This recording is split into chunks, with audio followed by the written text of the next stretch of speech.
Kembali lagi di kabar pertama, bisa kami ajak Anda untuk mengetahui bagaimana kondisi terkini di Iran. Sudah terhubung dengan warga negara Indonesia yang berada di Iran dengan Bapak Said Idrus Al-Hamid.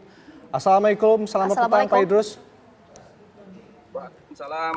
Alhamdulillah sehat. Gimana kabarnya Pak Indra, Bu Gina? Baik. Pak Idrus, bisa dijelaskan saat ini seperti apa kondisi di Iran ini pasca Iran yang melakukan penyerangan ke Israel? Sekarang saat ini saya berada di kota Qum, kurang lebih jaraknya 120 kilometer dari kota Tehran atau dari ibu kota Iran, Tehran. Sampai sekarang ini dari pagi tadi kita istilahnya mulai aktivitas sampai sekarang ini keadaan sangat biasa, masyarakat masih tetap dengan aktivitasnya, warung-warung juga masih buka, masyarakat juga masih berjalan dengan biasanya. Sekolah pun tidak ada yang libur. Saya tadi pagi juga masih sempat nganter anak-anak saya masuk ke sekolah. Gitu, Pak. Oke, artinya pasca Iran ini kemudian menyerang Israel, kondisi di sana kondusif, tidak ada serangan balik dari Israel dan lain sebagainya ya? Kita ingin konfirmasi soal itu, ya, Pak Idrus? kondusif dan tidak ada serangan balik sampai sekarang. Baik, Pak Idrus, ini sebenarnya dengan serangan yang dilakukan semalam ini, para penduduk ini khawatir nggak sih Pak? Kalau saya bilang sih penduduk sama sekali tidak khawatir, malah penduduk Iran ya mayoritasnya itu mendukung apa yang dilakukan oleh pemerintah Iran, terutama IRGC, pasukan Garda Revolusi Islam Iran.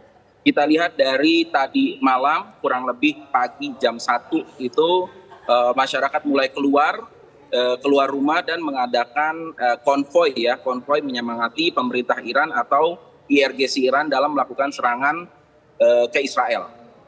Oke, itu dari perspektif warganya. Tapi kalau perspektif dari media-media internal di Iran seperti apa merespon dari apa yang dilakukan oleh Iran terhadap Israel ini, Pak Idrus?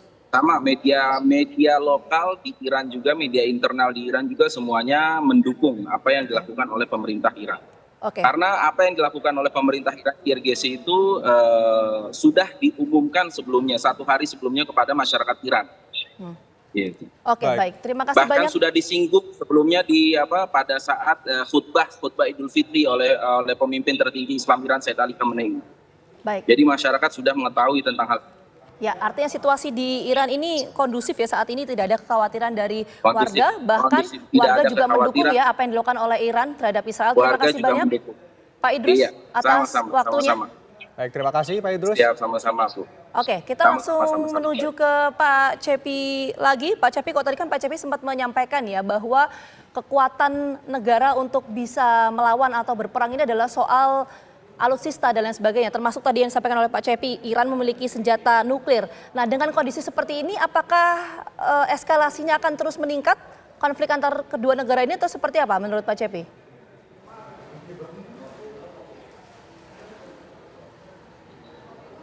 Pak Cepi? Boleh di-unmute terlebih dahulu, Pak Cepi? Oke, sorry. Ya, jadi kalau ditanya seperti itu, maka ini sulit untuk bisa diprediksi ya. Karena negara yang memiliki senjata pemusnah massal, yang memiliki nuclear power, itu seolah-olah dia punya truth card. Ya. Nah, misalnya ada penjelasan Presiden Amerika terakhir yang mengatakan, udahlah Israel jangan balas misalnya ya, itu salah satu pola yang terlihat bagaimana kalau negara memiliki senjata pemusnah massal, maka dia tidak mungkin diperlakukan sewenang-wenang karena dia bisa membalas dan itu akan menghancurkan semuanya. Dan itu terjadi sejak Perang Dunia Kedua. Jadi kita melihat kekuatan-kekuatan itu akan terlihat di permukaan, siapa negara-negara mana yang mempunyai senjata nuklir dalam kapasitas pemusnah massal ya, mass destruction. Nah, kembali ke Iran dan dengan Israel ini, ya, sekali lagi serangan drone dari Iran itu pasti itu dengan kalkulasi yang perencanaan yang matang. Itu tidak mungkin dilakukan iseng-iseng atau coba-coba, tidak mungkin. Jadi dia sudah membuat suatu perencanaan yang matang dan kalkulasi yang juga matang. Nah, mengenai teknologi kekuatan udara, ya kuncinya serangan-serangan udara itu mengandalkan yang namanya surprise attack, ya surprise attack itu selalu. Ya, misalnya dari waktu Pearl Harbor, waktu 9/11, waktu Hiroshima Nagasaki, semua tuh andalannya surprise. Itu sebabnya maka andalan atau sebaliknya negara-negara yang merasa terancam dia juga harus menggelar namanya total defense ya. Kalau kita ingat kemajuan teknologi persenjataan itu maju sangat masif sekali ketika terjadi perang dingin tahun 47 sampai dengan tahun 1991. Itu perlombaan persenjataan yang sangat ugal-ugalan.